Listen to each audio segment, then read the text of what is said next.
ইসলামের সেনাবাহিনীর রূপটা কি ছিল, আমাদের সেনাবাহিনীর ভূমিকা কি হবে, এটা কি এক্সপ্যান্ডিং না কনফাইন্ড, বিশ্বের মাঝে আমাদের সামরিক বাহিনী কি ভূমিকা রাখতে পারে। বর্তমানে ইন্টারিম গভর্নমেন্টের আমি দৃষ্টি আকর্ষণ করব হিজবুত তাওহীদের পক্ষ থেকে, ব্যাপারটিকে আপনারা ভালো করে নজরে আনুন, কারণ বিশ্বের পরিস্থিতি ভালো নয়। আমাদের সেনাবাহিনীর শক্তি গৌরব কোনোভাবেই খর্ব করা যাবে না, এটা হলো আমাদের কথাটা। জাতিসংঘের আন্ডারে কেন আমরা শান্তি মিশনে যাব? আমরা নিজেরাকে শান্তি মিশন করতে পারি না? আমার প্রস্তাবিত রাষ্ট্র ব্যবস্থায় স্বাধীন, স্বতন্ত্র, ইন্ডিপেন্ডেন্ট পিস কিপিং মিশন করার প্রস্তাব রেখেছি।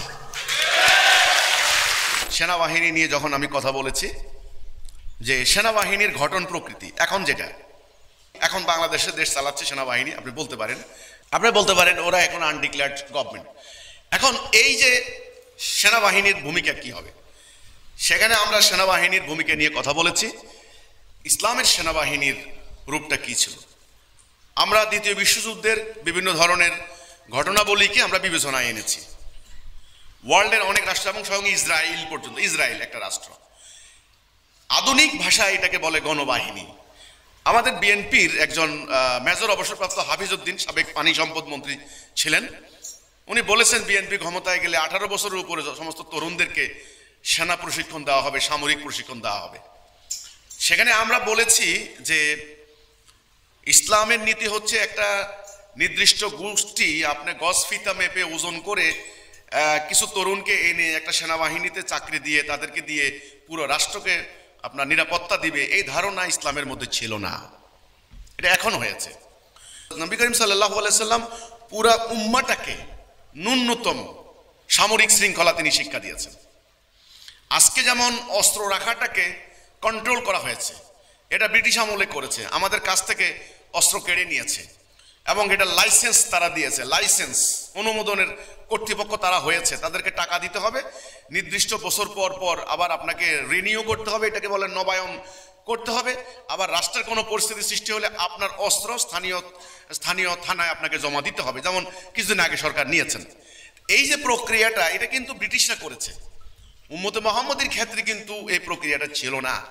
রাসূলুল্লাহ পুরো উম্মাটাকে একটা ন্যূনতম সামরিক প্রশিক্ষণ দিয়েছেন। আধুনিক ভাষায় এটাকে আপনারা গণবাহিনী বলতে পারেন। পুরো ইসরায়েল এখন এই নীতিতে চলে।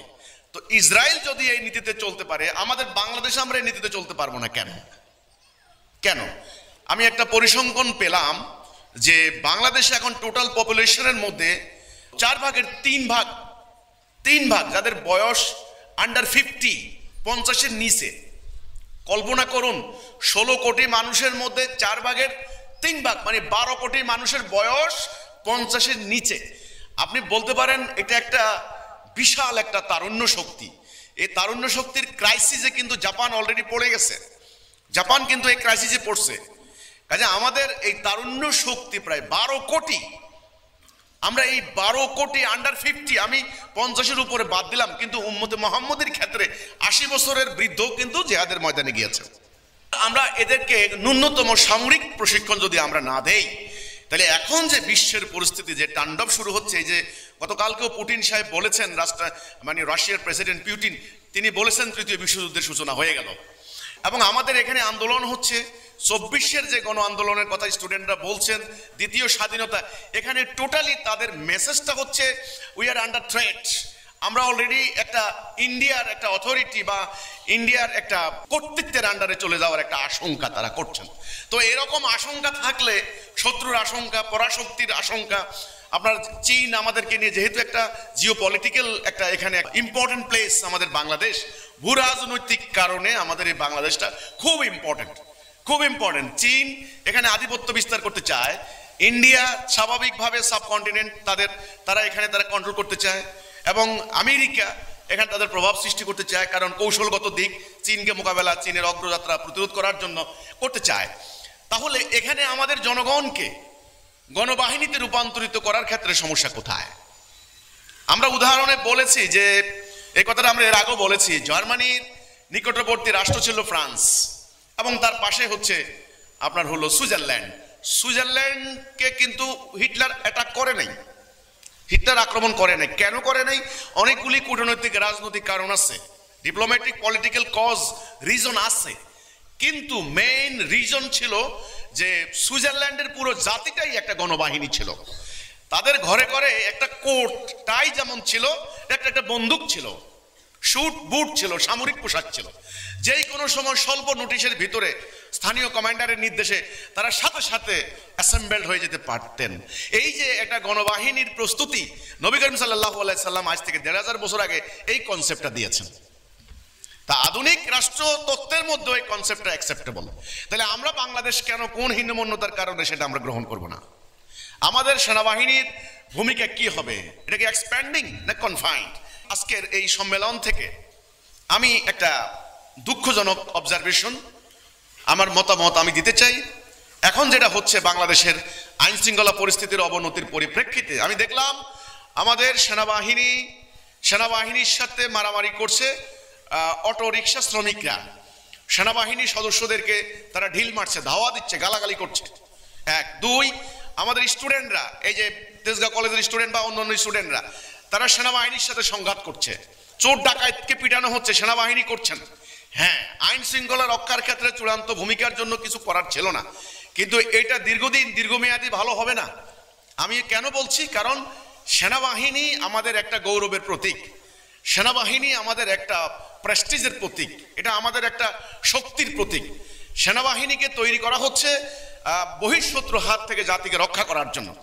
এখন সেনাবাহিনীকে যদি তাদেরকে ভেতরের কার্যক্রম দিয়ে তাদেরকে যদি বিতর্কিত করে দেওয়া হয় বা তাদের শক্তিকে খর্ব করা হয় অথবা অর্থাৎ বিতর্কিত করা হয়, সোজা কথা, সেনাবাহিনীকে সারা দেশের জনগণ সাপোর্ট করবে, তাদেরকে সমর্থন দিবে, সেনাবাহিনীর অফিসারদের আন্ডারে কাজ করার জন্য আগ্রহ প্রকাশ করবে, সেনাবাহিনীর প্রতি মানুষ দোয়া করবে, মানুষ আশীর্বাদ করবে, টাকা দিবে, মায়েরা তাদের সন্তানদেরকে দিয়ে দিবে সেনাবাহিনীতে কাজ করার জন্য, তারা রাষ্ট্রকে তারা রক্ষা করবে। সেখানে সেনাবাহিনী যখন এই রিক্সা শ্রমিকদের সাথে মারামারিতে লিপ্ত হবে, আমি মনে করি এটা আমাদের জন্য কোনোদিনও দীর্ঘমেয়াদী সুফল বয়ে আনবে না। এটা দ্রুত বর্তমানে ইন্টারিম গভর্নমেন্টের আমি দৃষ্টি আকর্ষণ করব হিজবুত তাওহীদের পক্ষ থেকে, ব্যাপারটিকে আপনারা ভালো করে নজরে আনুন, কারণ বিশ্বের পরিস্থিতি ভালো নয়। আমাদের সেনাবাহিনীর শক্তি, গৌরব কোনোভাবেই খর্ব করা যাবে না, এটা হলো আমাদের কথাটা। আমাদের যে প্রস্তাবিত রাষ্ট্র ব্যবস্থায়, এখানে আমাদের সেনাবাহিনীর বিশ্বের মাঝে কি ভূমিকা রাখতে পারে? আমরা কি সম্প্রসারণ নীতিতে বিশ্বাসী? সম্প্রসারণবাদ একটা কথা আছে, এক্সপ্যান্ডিং পলিসি, এটা কিন্তু মোস্ট ইম্পর্টেন্ট কথা। আমরা কি করব? সম্প্রসারণ, এই যে সাম্রাজ্যবাদের যে সূত্র, এটা হলো সম্প্রসারণ নীতির কিন্তু গোড়া। তাহলে আমাদের সেনাবাহিনী কি করবে? আমাদের সেনাবাহিনীর ভূমিকা কি? তখন আমরা বলেছি যে হ্যাঁ, বিশ্বের মধ্যে যেখানে শান্তি প্রতিষ্ঠার দরকার, সেখানে আমাদের সেনাবাহিনী শান্তি রক্ষার জন্য যাবে, শান্তি প্রতিষ্ঠার জন্য যাবে। তখন আমরা কোরআনের কয়েকটি আয়াত এখানে এনেছি, বিশেষ করে দুটি আয়াত আমি এখানে সংযোগ করেছি, আরো আয়াত আছে। আল্লাহ বলছেন যে ফিতনা নির্মূল না হওয়া পর্যন্ত যুদ্ধ করো। তাহলে যুদ্ধের নির্দেশ ফিতনা নির্মূল করার জন্য, সাম্রাজ্যবাদের উদ্দেশ্য নয়, সম্পত্তি লুণ্ঠন নয়, অন্যের রাষ্ট্র দখল নয়, যেটা ইউরোপিয়ানরা গত 200 বছর করেছে। ব্রিটিশরা করেছে আমাদের ভারতবর্ষ, ফ্রান্স করেছে আপনার হলো উত্তর আফ্রিকা, স্পেনিশরা করেছে আফ্রিকার কিছু অঞ্চল। আপনার হলে এইভাবে ইউরোপিয়ানরা, ছোট ছোট জাতিগুলি, তারা কিন্তু শোষণ করেছে, জুলুম করেছে, শাসন করেছে। কিন্তু ইসলামের সেনা নীতি, সামরিক নীতি কিন্তু এটা নয়। ইসলামের সামরিক নীতির মধ্যে আল্লাহ বলে দিয়েছেন, তোমরা কি আমার রাস্তায় যুদ্ধ করবে না? নিপীড়িত নির্যাতিত নারী পুরুষ আল্লাহর নিকট ফরিয়াদ করছে, দেখেন, হে আল্লাহ, এই জালেমদের হাত থেকে আমাদেরকে রক্ষা করো। তাহলে কেতাল শব্দের অর্থ হচ্ছে অস্ত্র নিয়ে যুদ্ধ। আপনার শব্দের বিকৃত ব্যাখ্যা দিতে পারবেন না, আপনার মন মতো ব্যাখ্যা দিতে পারবেন না। তাহলে আল্লাহ তাআলা আপনার উপর থেকে রহমত তুলে নেবেন। আল্লাহ বলবেন, ও আমি বারবার বলেছি, এই আয়াতগুলি রাসূলকে বারবার আল্লাহ স্মরণ করে দিয়েছেন, আপনি ওদের খেয়াল খুশির অনুসরণ করেন না, বলছেন না, আপনি ওদের অনুসরণ করেন না। ঠিক আল্লাহ আপনাকে যা নাজিল করেছেন আপনি সেটাই বলেন। জনগণের এই ক্ষতির হাত থেকে আল্লাহ আপনাকে বাঁচাবেন।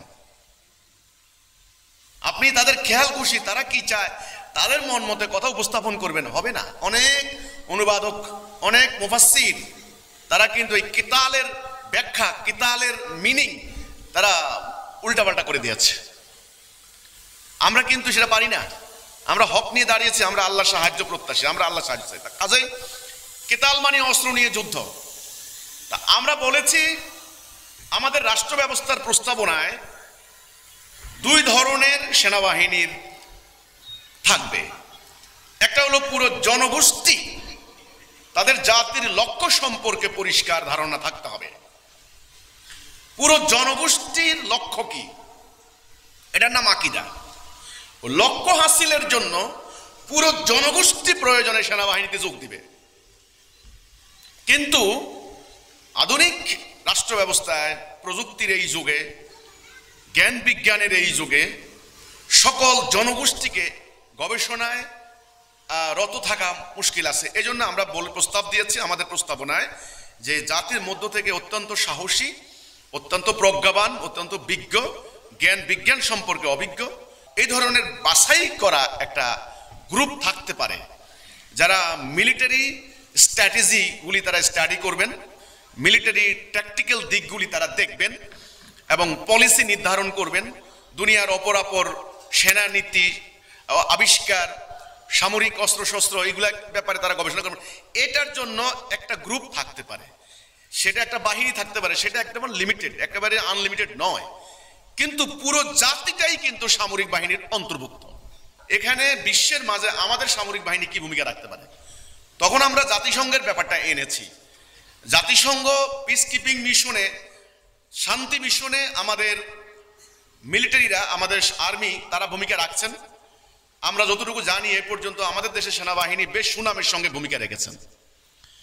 তাইলে বাংলাদেশের দামাল ছেলেরা, তাদের কাছে ধর্ম বিশ্বাস আছে, তারা যেখানে যেখানে গিয়েছেন সেখানে সেখানে তারা আমাদের সেনাবাহিনীর কোনো বদনাম আমরা আজ পর্যন্ত শুনি নাই। দুই একটা ব্যতিক্রম ব্যক্তিগত, সেটা সঙ্গে সঙ্গে সরকার স্টেপ নিয়ে, সেটা অন্য কথা। তো তাহলে জাতিসংঘের আন্ডারে কেন আমরা শান্তি মিশনে যাব? আমরা নিজেরাকে শান্তি মিশন করতে পারি না? আমার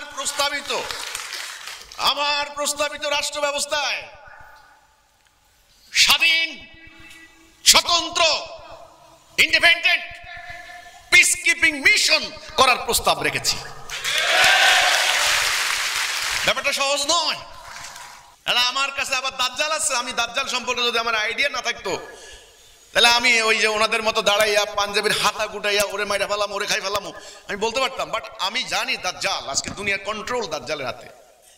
আমাদের এখানে ধর্মীয় নেতারা দুর্ভাগ্যজনক দাজ্জাল সম্পর্কে তাদের আইডিয়া না থাকার কারণে তারা যা খুশি তা বলছেন। তা আমি যেটা বললাম যে আমাদের সামরিক নীতির মধ্যে স্পষ্টত আমাদের প্রস্তাবনা, এখানে অনেক কিছু ব্যাপার আছে। আমাদের সামরিক বাহিনীর মেম্বাররা অনুপ্রাণিত হবেন। কেন অনুপ্রাণিত হবেন? তারা কেন জীবন দেবেন? সেখানে আল্লাহ বলছেন যারা আল্লাহর রাস্তায় নিহত হয় তাদেরকে তোমরা মৃত বলো না, তারা জীবিত। আমরা জানো না তারা জীবিত? যারা আল্লাহর রাস্তায়, ফি সাবিলিল্লাহ। আল্লাহর রাস্তাটা কি? আল্লাহর রাস্তা হলো মানবতার কল্যাণ, মানুষের কল্যাণ। ওই যে মূল দুটি আয়াত যেটা বলেছি, ফিতনা নির্মূল না হওয়া পর্যন্ত কেতাল করো। কেতাল মানে অস্ত্র নিয়ে যুদ্ধ। এবং আমরা বলেছি যে নির্যাতিত, নিপীড়িত নারী পুরুষ যেখানে আক্রান্ত, সেখানে আমাদের সেনাবাহিনী যাবে শান্তি প্রতিষ্ঠা করার জন্য। এখন এই যে আমাদের সেনাবাহিনী সেখানে যাবে, তাদেরকে নৈতিক সাপোর্ট দেওয়া, তাদেরকে অর্থনৈতিক সাপোর্ট দেওয়া, তাদের জন্য দোয়া করা, প্রার্থনা করা, তাদের জন্য মানে রিওয়ার্ড দেওয়া, তারা আল্লাহর কাছেও পাবেন এবং তারা দুনিয়ার আমাদের এই প্রস্তাবিত জাতির কাছে তারা সবচাইতে বেশি সম্মানিত হবেন। আমি বলবো আমাদের সামরিক নীতি কি হতে পারে। এখানে আমরা একটা ব্যবহার করেছি, একটা ফুটনোটে একটা বিষয় ব্যবহার করেছি যে আমাদের প্রস্তাবিত সামরিক নীতি কিন্তু কোনো নির্দিষ্ট গোষ্ঠী, দল বা ব্যক্তির জন্য নয়। একটা ব্যক্তি ইচ্ছা করলেই কিন্তু সে অস্ত্র নিয়ে যুদ্ধ করে দিবে, এটা কিন্তু পারবে না। তিনি আবার এটা পারবেন না, কারণ আমরা রাসূলুল্লাহর জীবনের ইতিহাস থেকে তুলে ধরেছি যে রাসূলুল্লাহ যখন মদিনায় রাষ্ট্রপ্রধান ছিলেন তখন তিনি মদিনার জনগণের নিরাপত্তার জন্য, আদর্শ প্রতিষ্ঠার জন্য তিনি সেনাবাহিনী তৈরি করেছেন।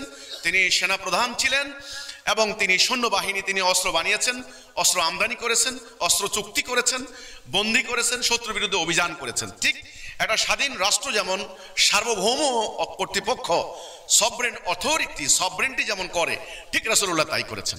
তা আমরা কিন্তু এখানে বলেছি যে ব্যক্তি পর্যায়ে, গোষ্ঠী পর্যায়ে, দলগত পর্যায়ে কেতাল চলবে না। ইসলামের কেতাল কিন্তু বলতে এখন এখন চাপাটি দিয়ে কতল করো, এটাতে বোঝানো হচ্ছে যে যেমন ধরুন আপনার নাস্তিক রসুলকে গালি দিচ্ছে, অথবা আপনার মতের বিরুদ্ধে, আপনার ফেরকার বিরুদ্ধে আপনি বা শিয়া সুন্নিকে মারছে, এটাকে তারা বলছেন কতল। কোতল, কোতল বলে, কোতল। আমি নিজেদের এগুলা অ্যাঙ্কার করে মানে এগুলা খুব ইগনোর করে কথা বলে। কোতল, কোতল নীতি, কতল করো, কোতল নীতি মানে হলো চাপাটি মারো। আসলে দুঃখজনক ব্যাপার, এটা তা নয়। ইসলামের কেতাল হচ্ছে সেনাবাহিনীর নীতি, রাষ্ট্রের একটা আর্মি কেমন হবে এটা হলো সেটা। যেমন ইসলামের নীতির মধ্যে আতিউল্লাহ আতিউর রাসূল উলিল আমরি মিনকুম, উলিল আমর কথাটা হচ্ছে আমির থেকে, কমান্ডার। তো আমাদের নবী করিম সাল্লাল্লাহু আলাইহি সাল্লাম সেনাবাহিনীর প্রধান ছিলেন। আমরা আমাদের প্রস্তাবিত রাষ্ট্র ব্যবস্থায় সেটা এই নীতিটাকে বহাল রেখেছি।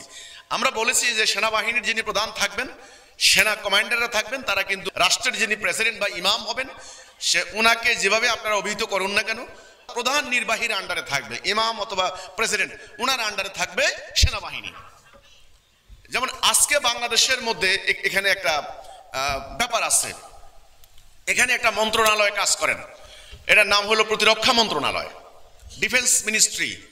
এখন আমাদের সেনা প্রধান প্রতিরক্ষা মন্ত্রণালয়ের আন্ডারে থাকেন, আবার মন্ত্রণালয় আবার কি প্রধানমন্ত্রীর আন্ডারে, আবার প্রেসিডেন্ট নিয়োগ দেন বা প্রেসিডেন্ট হচ্ছে সর্বাধিনায়ক।